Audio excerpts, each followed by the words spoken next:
Hola amigos y amigas. Recientemente hice un video haciéndole una respuesta a Natán sobre las acusaciones que él me hizo en la pestaña de comunidad respecto a los argumentos que yo presenté de William G. Dever. Me tardé, iba a decir que no pude hacer las demás respuestas porque algo sucedió, pero estoy de vuelta para hacer la segunda parte. Pueden ponerse cómodos, disfrutar del video.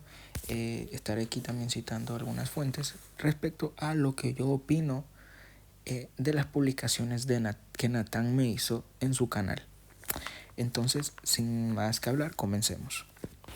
Bueno, hablando de G. Dever, en el artículo Dios tiene una esposa, en la reseña, volumen 33, número 1, entonces, según este artículo de The Gospel Coalition, Dever distingue explícitamente entre religión del libro, entre la religión del libro y la ortodoxia élite y la religión popular. El artículo cita, incluso el erudito maximilista Kenneth Kitchen criticó a Dever por no apoyar la historicidad del Pentateuco y del libro de Josué, pero lo elogió por su defensa de la Biblia, desde el libro de los jueces en adelante. Dice, ¿qué sabían los escritores bíblicos y cuándo lo supieron? Tenemos una respuesta sólida y muy valiosa a los minimalistas, exponiendo despiadadamente sus agendas sospechosas y su erudición. Siguiendo sus refutaciones del revisionismo arqueológico de Finkelstein, debe ser leído y apreciado desde el periodo del 1200 a.C. en adelante, por su contribución de primera mano sobre los aspectos arqueológicos, así como junto con este libro. Hay mucha roca sólida aquí y todos podemos regocijarnos por ese hecho. Para el dolor de uno también hay arena que se hunde.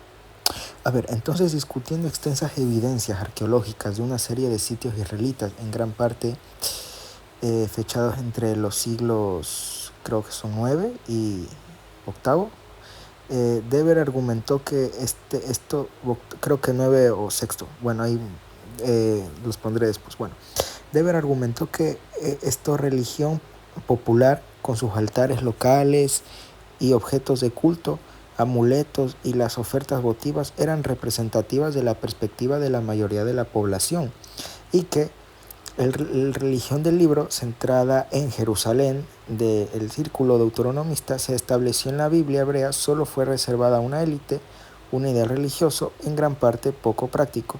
Las opiniones de Dever sobre el culto a Asherah se basan en gran medida en inscripciones en Kirbet el-Kom, Kuntiyet Ahrud, y etc., así como miles de figuras de Asherah que los arqueólogos han encontrado en varios lugares de Israel, incluido un vertedero cerca del primer templo, un vertedero que atribuye a los esfuerzos de reforma iconoclástica de Josía, y sus puntos de vista sobre la adoración de la diosa expresados en este libro han sido criticados por algunos. En su enfoque metodológico más general, Francesca Stavrakopoulou ha sugerido que su uso del término religión popular en última instancia respalda el viejo estereotipo de la religión popular o popular como las prácticas simplistas de las comunidades rurales, perpetuando así las suposiciones despectivas existentes que los discursos más recientes sobre el tema han tratado de contrarrestar. También dijo algo interesante aquí, noten: no estoy leyendo la Biblia como escritura, de hecho ni siquiera soy un teísta. Mi opinión en todo el tiempo, y especialmente en los libros recientes, es primero que las narrativas bíblicas son de hecho históricas, a menudo ficticias y casi siempre propagandísticas, pero que aquí y allá contienen alguna información histórica válida. Eso apenas me convierte en un maximilista. Noten que esto está diciendo Dever. En Wikipedia pueden encontrar esa frase, la dice el propio Dever.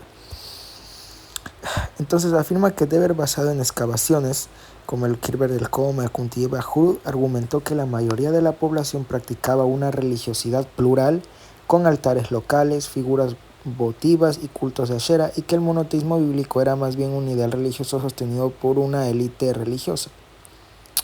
Entonces ahí es la distinción De todas maneras, como iba diciendo, voy a pasar la frase donde William G. Dever sí hace una distinción, sí la hace entre una religión popular y una minoritaria que pocos obedecían. Vamos ahora al siguiente punto. Perdón, antes de mencionar el siguiente punto, yo quería aclarar esto, es que tú, Natán, estás cometiendo una falacia muy común, que es confundir una cita textual con una paráfrasis clara y documentada y documentalmente respaldada, que es lo que yo te dije antes. Por ejemplo, Wikipedia indica que Dever detalla como el politeísmo, incluido el culto a Shera, era la práctica religiosa predominante entre la mayoría de la gente de esa época, mientras que el monoteísmo bíblico era una visión minoritaria impuesta por una élite. Y ya te cité este documento que es Gospel Coalition en una reseña académica señala que Dever hace una sólida distinción entre religión del libro, o sea, la religión oficial, y la religión popular, que es el folk religión, enfatizando cómo la élite intentó suprimir esta última. Solo ese era el último punto que quería darte. Ahora, el otro punto que yo quería mencionar era que muchas veces en las redes sociales como Midvision Podcast, Dan McClellan, Kip Davis, entre otros minimalistas, muchas veces confunden el consenso académico con verdad. Y bueno, el consenso académico no es una garantía de verdad, es solo el acuerdo de un grupo de personas en un momento dado, y ese acuerdo puede estar lleno de sesgos ideológicos y presiones de pares, moda académica o simplemente falta de información. Mira que esto es importante, que la historia está llena de casos donde el consenso académico estaba muy equivocado. Por ejemplo, en la Edad Media el consenso decía que la Tierra estaba inmóvil. Hasta mediados del siglo XIX el consenso médico creía que la sangría también curaba casi todo, y durante siglos el consenso histórico sostenía que Troya era un mito hasta que Schliemann excavó sus ruinas. Entonces, ¿cómo tú puedes hacer o tener la idea de que el consenso académico es por alguna razón algo infalible? Se ha demostrado muchas veces estar equivocado. Y claro, yo no te estoy diciendo que no uses el consenso académico ni que esté mal usarlo. Como yo te dije antes, el consenso académico es útil como referencia, pero no es juez absoluto. Tú no lo puedes usar como lo hace Dan McClellan, en un sentido de una apelación de si lo dice el consenso, entonces es verdad y ahí queda. Y es lo que tú haces. Yo he visto en comentarios que a veces tú pones algo relacionado al consenso académico o en directos con Armandowski, y bueno, tú ahí pones como que si el consenso lo dice, entonces es verdad. Pero la evidencia y la lógica sólida valen más que la aprobación de un club de expertos con agenda, porque tú habías dicho que Michael Heiser es un mal profesor solo porque todo el consenso académico no está de acuerdo con sus ideas. Y bueno, ahí ya mucha gente confunde ser rechazado por el consenso con demostrado falso, cuando, como te dije antes, son dos cosas totalmente diferentes, o sea, totalmente distintas. Y ese es un error, ¿ok? Muy común, que es confundir el consenso académico con verdad incuestionable. Como ya te dije, en realidad el consenso no es más que la opinión predominante en un momento dado, y la historia de la ciencia y de la historia misma está llena de consensos que se derrumbaron cuando apareció nueva evidencia o se reinterpretó la existente. Y ya te puso un ejemplo, lo de Belsasar, que hasta el siglo XIX los eruditos decían que el libro de Daniel se equivocaba porque las crónicas babilónicas solo hablaban de Nabonido como último rey. Pues ahí el consenso era que Belsasar no existía. Después se descubrieron tablillas cuneiformes donde aparece claramente como hijo, donde aparece este Nabonido como hijo, no, perdón, donde aparece este Belsasar como hijo de Nabonido y corregente de Babilonia. Ahí el consenso, mira, fíjate ahí que el consenso decía en esa época que no existía Belsasar. Después se descubrió que sí existió en tablillas cuneiformes. Creo que era por el sur de Irak que se descubrió eso de ahí. Entonces ahí tienes, el consenso puede cambiar, puede actualizarse, es como la ciencia. Simplemente cambian, desechan algo que ya no es válido y van a lo otro. Entonces tú no te puedes quedar con ideas minimalistas ateas que tienen algunos del consenso académico, que literalmente esas cosas están refutadas hoy en día. Y mira que este es un ejemplo que a mí me gusta mucho, que estos casos como el de Belsasar muestran que el consenso académico puede ser como un castillo de arena. Su fuerza dura hasta que llega una ola de evidencia. O sea, tú no te puedes confiar en lo que ahora dice el consenso académico y luego el otro año lo puede cambiar. Puede cambiar las cosas que dicen. Digo, el consenso académico también una vez decía que la Tierra giraba alrededor del Sol, y el consenso académico bíblico incluso sigue diciendo hoy en día que Jericó estaba deshabitada en la edad de bronce tardío y que, obviamente, en consecuencia, no había ni gente, ni mucho menos ciudad, ni mucho menos muros, ni muchísimo menos destrucción. Y sin embargo, desde 1907, que se ha encontrado cerámica de la edad de bronce tardío, Lorenzo Nigro ha confirmado que la ciudad, la muralla y la destrucción, así como Garstang, el incendio, y Kenyon, también la destrucción de LBA 2, creo es, pero ya sabes, el consenso que está ahí mediante estas personas sesgadas de ateísmo te van a decir que eso es mentira. Entonces, ¿qué te puedo decir, Natán? Es que la crítica al estilo no descalifica los datos presentados. Aun si alguien se expresara con firmeza, eso no anula los argumentos que uno usa. Además, nadie es perfecto en sus formas, ni siquiera los críticos religiosos. Ahora, vamos con el tema de si Kip Davis y Dan son ateos o no son ateos. Bueno, según Kip Davis, él no es declarado ateo, y según Dan, él es mormón, cosa que yo dudo mucho de los dos, pero bueno, eso no importa. Aun si fuera así, el punto central no es su afiliación religiosa, sino la tendencia ideológica de sus interpretaciones. Porque mira, Dan, aunque mormón, cosa que dudo mucho, igual adopta una lectura hipercrítica de los textos bíblicos y muchas veces coincidente con posturas seculares radicales. Y Davis, bueno, él participa constantemente en canales como Midvision Podcast y Gnostic Informant, cuyos enfoques son claramente antirreligiosos y desmitificadores. Y su público y su discurso están dirigidos contra el cristianismo ortodoxo. Ahora, las posturas de Davis y Dan pueden no ser oficialmente ateas, como tú dices, pero sus argumentos sí coinciden con el revisionismo bíblico. Que es el secular moderno. Y por eso son criticados por eruditos cristianos serios como Heiser, Copat, Kitchen, Hofmeyr, Walton. Bueno, Kitchen ya no está, pero creo que una vez vi que él opinó, creo que fue él el que opinó algo sobre Dan. No sé si me estoy equivocando, pero bueno. Igual ellos son criticados por también apologistas cristianos que hay en internet. Bueno, ahora vamos con Midvision y Derek. Tú dices que Derek Lambert no es mitista actualmente, lo cual es cierto, pero eso no cambia que su canal esté plagado de contenido mitista, sensacionalista y extremista secular. Porque, bueno, mira que le ha dado tribuna a Carrier, Price, Fitzgerald, todos son todos mitistas extremos, obviamente, y su canal se enfoca en desacreditar la Biblia, no en analizarla con neutralidad.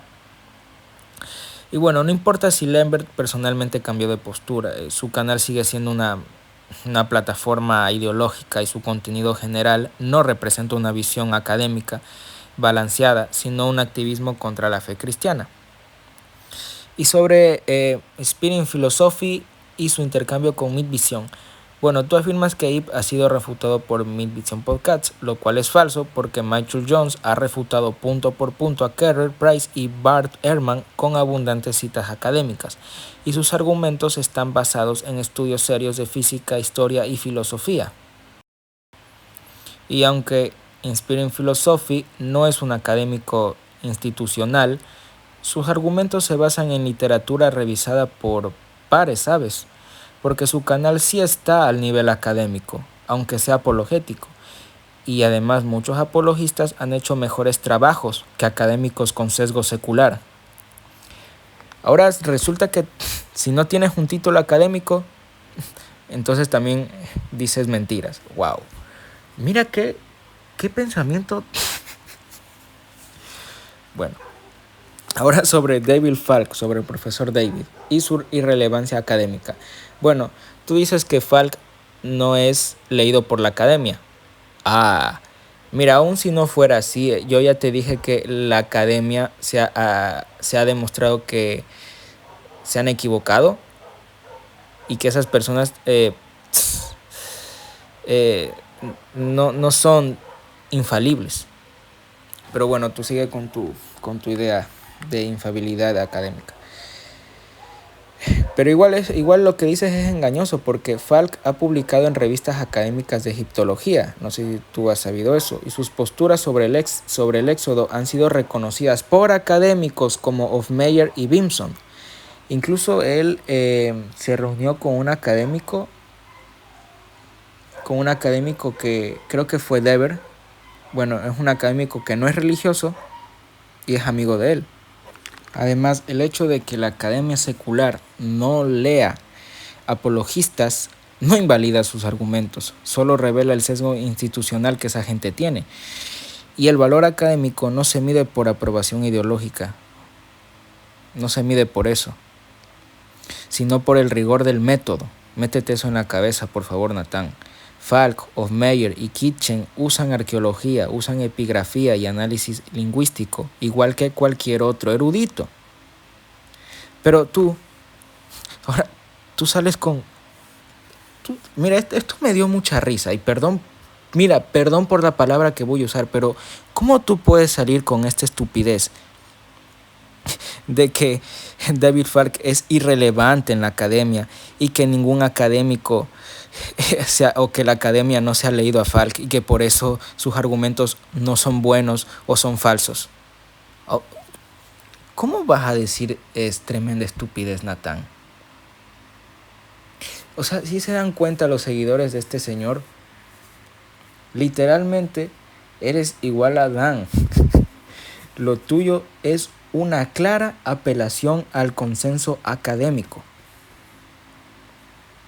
Tú al consenso académico lo tienes ahí como un Dios que no se puede equivocar y que solo el consenso académico puede decir qué es la verdad y qué es la mentira. Amigo, date cuenta de lo que estás diciendo, por favor. Bueno, ahora voy al siguiente punto, sobre Falk y Hofmeyr y el éxodo. Bueno, que Hofmeyr reconoce que es imposible probar el éxodo, eso dijiste. Bueno, estás sacando algo fuera de contexto. En realidad, Hofmeyr no dice que el éxodo sea imposible de probar. Lo que él aclara es que no tenemos evidencia arqueológica directa, como una estela egipcia que diga que Israel salió en masa por el desierto. Aprende a diferenciar eso, Natán, por favor. Mira, que tú sacas de ahí una cita y le pones fuera de contexto. Es que no puedo creer que tú saques algo fuera de contexto. ¿Por qué lo haces? Y en realidad lo que dice aquí Hofmeyr tiene sentido. Es esperable, considerando que Egipto nunca registraba derrotas o eventos vergonzosos, lo cual tú también de seguro vas a negar eso. Pero bueno, esto no implica que el éxodo no tenga base histórica, sino que su historicidad debe construirse con múltiples líneas de evidencia indirecta: plausibilidad arqueológica, topográfica, costumbres egipcias reflejadas en el texto, nombres egipcios en Éxodo, etc. Y en la cita de Hofmeyr dice: la falta de evidencia directa no invalida el relato bíblico, del mismo modo que la ausencia de evidencia directa para muchos movimientos de población en el mundo antiguo no niega su ocurrencia. El éxodo puede evaluarse por medio de análisis contextual, geográfico, lingüístico y cultural. Mira, que el hecho de que no haya pruebas directas no significa que no haya evidencia sustancial para su plausibilidad histórica, como bien demuestra Hofmeyr y otros, Kitchen, Malamat, Allen y Bimson. Ahora tú condenas a Falk, pero citas a otro convencional. Mira que David Falk tiene un doctorado en egiptología, publicó su tesis en Brill, creo que fue ahí, en la editorial académica prestigiosa, y ha debatido ampliamente y con respeto y fuentes. Bueno, creo que ha debatido, no sé si estoy seguro, pero bueno. Ahora, si el criterio es que un académico debe distanciarse de su fe, entonces también deberían desecharse a McLean o a Davis, que no se distancian de su sesgo ideológico cuando atacan la Biblia. Mira que es un criterio arbitrario y sesgado. No hay razón válida para descartar a Falk y aceptar a Hofmeyr solo porque uno le gusta más que el otro. Ambos hacen un trabajo riguroso y académico, y es muy probable que ese tipo de personas, como el tal Kip Davis que tú tanto alabas, o quienes lo defienden, fingen tener una fe moderada o cultural solo para no parecer militantes ateos, pero en la práctica evidentemente niegan los eventos fundamentales de la Biblia, desprecian a los creyentes sinceros, especialmente a los que defienden la historicidad de la Biblia. De hecho, Kip Davis ha insultado y se ha burlado del profesor Falk solo porque Falk lo ha educado, por así decirse. Falk lo educó. También estas personas, como Dan y Davis y Kip Davis, se alinean sistemáticamente con posturas escépticas, incluso cuando éstas han sido refutadas académicamente. Mira, decir que uno es confesional y luego negar absolutamente todo lo que la fe enseña es como decir que uno es médico y rechazar la existencia de órganos internos, una hipocresía disfrazada de supuesta objetividad. Y el doctor Falk, el doctor David Falk, ha desarmado muchos de los argumentos de Kip Davis, demostrando que no solo tiene sesgos ese tipo, sino también graves errores metodológicos. Y en ese sentido es absurdo que uses tú a Davis como autoridad. También ignoras que el enfoque de la plausibilidad sí es un método académico válido. En historia antigua, sobre todo en eventos remotos como el Éxodo, se trabaja con el método de plausibilidad contextual, no con pruebas directas, como si estuviéramos en un juicio moderno. Mira que el mismo método lo usan historiadores para eventos griegos, hititas y hasta en biografías de figuras como Sócrates. El mismo Malamud, judío y crítico, defendía la plausibilidad del Éxodo desde la historia comparada. El uso de nombres egipcios, la geografía del desierto, la cultura egipcia reflejada en la ley mosaica, todo eso apunta a una base real, no a una invención posterior en el exilio. Y la plausibilidad no es una concesión de debilidad, sino de una herramienta sólida en historiografía antigua. Así trabajan los historiadores serios. Ahora veamos el otro punto, la intención deshonesta. Tú intentas sembrar una duda para ocultar que la balanza académica no está inclinada hacia el escepticismo. Bueno, tú, Nathan, evitas mencionar que Kenneth Kitchen, uno de los egiptólogos más importantes del siglo XX, defiende el Éxodo como evento histórico. Richard Head, Brian Wood, James Hofmeyr, Benjamin Nolan, Roger Young, Alan Millard, Joshua Berman, entre muchos otros, han defendido la historicidad del Éxodo o su núcleo histórico. Incluso críticos moderados como William Dever han admitido que el modelo de un grupo semita saliendo de Egipto tiene cierta base en la realidad. Y ahora que tú te quejas que yo uso ChatGPT para hacer mis argumentos, es que en serio, no sé por qué tú sigues con lo mismo, o acaso no sabes que incluso ateos en universidades usan ChatGPT, porque la validez de un argumento no depende de quién lo dice, sino de si es lógicamente sólido y respaldado por evidencia. Parece que esto a ti no te cabe, creo, en la cabeza. Y si tan confiado estás, pues refuta el argumento, amigo, no la herramienta. Mejor preocúpate por la falta de coherencia en tus fuentes como Kip Davis, Gnostic Informant o Mid Vision Podcast, que esos tipos son unos payasos, con todo el respeto, son unos payasos, son unos opinólogos escépticos sin neutralidad académica real, no porque usen IA, sino porque usan ideología en vez de lógica. Date cuenta tú de eso, amigo, o sea, sí. Y encima que Derek creo que es del Midvision Podcast, que ya él no sea mitista no lo convierte en académico neutral ni confiable. Simplemente él pasó de una posición extremista, que es el mitismo, a otra ideológicamente secularista, que es la idea de un Jesús meramente político y apocalíptico fallido. Él no es historiador, no es biblista, solo es un divulgador youtuber sin credenciales, que él invita a académicos escépticos, no lo hace académico, porque su canal está lleno de contenido sesgado contra la visión tradicional de Jesús y de la Biblia. Él da voz casi exclusivamente a escépticos radicales, aunque diga que es neutral. Porque el tipo, y con todo el respeto otra vez, el tipo invita literalmente a payasos que dicen un montón de estupideces. Y mira que Michael del canal de Inspiring Philosophy también ha invitado expertos, incluyendo ateos y escépticos, y responde punto por punto con fuentes y lógica. Que tú lo llames basura apologética solo demuestra tu enorme sesgo y odio religioso, no un análisis serio.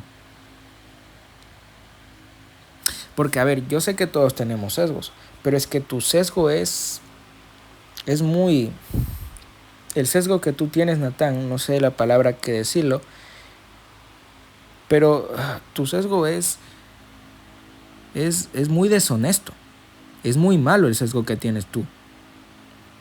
Además, sobre Richard Carrier, Robert Price y David Friedlander, bueno, Carrier y Price tienen doctorados, sí, pero están completamente desacreditados entre la mayoría de expertos serios por su posición mitista, que es considerada marginal incluso por estudiosos ateos como Bart Ehrman, Maurice Casey y James Crossley. Creo que Bart Ehrman es agnóstico, pero para mí es lo mismo eso. Bueno, y Fitzgerald es, como él mismo admite, un escritor aficionado sin información profesional en historia o filología bíblica. Cita autores con credenciales cuando le conviene, pero ataca apologistas con credenciales solo por ser creyentes. Eso es doble rasero académico, discúlpame. Además, Michael Jones, del canal de Inspiración Filosófica, no necesita un doctorado para presentar argumentos sólidos, porque ya te dije que él ha debatido y ha refutado a figuras como Kip Davis, Dan McClellan, entre otras, y sus presentaciones están bien documentadas. El hecho de que Derek y él hayan tenido un intercambio no significa que Derek haya refutado nada. De hecho, Derek le hizo una respuesta a Inspiración Filosófica y Michael le volvió a responder. ¿Y qué hizo Derek? Nunca le respondió. Así que eso no significa que Derek haya refutado nada. Usar ese argumento de que Derek refutó a Michael como si fuera victoria es pura retórica vacía. Es porque tú no has visto todos los videos que ha publicado Michael Jones. En conclusión, el contenido de Michael Jones tiene más rigor lógico, fuentes académicas y sustancia filosófica que la mayoría de los videos de Midvision Podcast, que son más ideológicos que analíticos. Y sobre David Falk, Falk sí es un académico real con doctorado en egiptología, se graduó en la Universidad de Liverpool y no está limitado al Egipto bíblico, sino que ha escrito y colaborado con otros académicos en temas del Antiguo Testamento y la arqueología. Que tú lo llames apologista y digas que solo lo respetan los evangélicos es una falacia ad hominem clásica. Muchos académicos tienen fe y aún así hacen buen trabajo académico. Además, hay algo interesante aquí, es que el mismo William Gregg dice que el secularismo controla buena parte del entorno académico. Y eso es cierto porque nosotros nos damos cuenta que la mayoría de estas personas que están ahí son personas con sesgo materialista, un sesgo muy malo, que excluyen injustamente a académicos que creen en Dios sin juzgarlos por su trabajo. Y es lo que tú estás haciendo, Natán, con el profesor Falk y Michael Heiser. Y no es cierto que Midvision Podcast, que me di cuenta que Derek Lambert es el del Midvision Podcast, haya respondido absolutamente a todas las réplicas que Inspiración Filosófica Michael Jones le ha hecho. De hecho, como ya te dije antes, La inspiración filosófica ha respondido varias veces a videos y entrevistas de Midvision Podcast y otros como Kerrer, y en varias ocasiones no ha recibido respuesta directa ni de Derek ni de sus invitados. Y esto se puede verificar en los siguientes puntos. Es que Inspiring Philosophic ha respondido directamente a Midvision Podcast. ¿Por qué? Porque Michael Jones ha publicado múltiples videos respondiendo en línea por línea argumentos de Richard Kerrer, Robert Price y entrevistas publicadas en el canal de Midvision Podcast. ¿Y qué? Pues el tipo, bueno, sí responde, pero no responde a todo. Y si lo hace, yo he visto algunos videos que Midvision le responde, el tipo es como que se lo toma a burla. Y en varios de estos casos, ni Lambert ni sus invitados ofrecieron una refutación directa a lo respondido. O sea, date cuenta tú de eso. Derek Lambert no es ningún académico, ni peor neutral.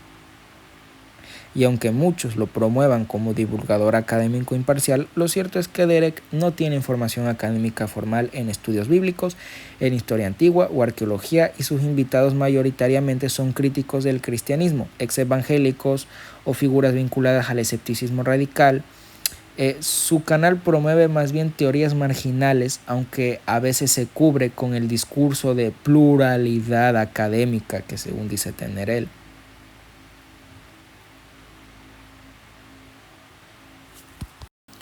Además me he dado cuenta que Falk sí es serio, porque recientemente Falk y Ip refutaron a un cristiano que decía que hallaron una inscripción de Moisés.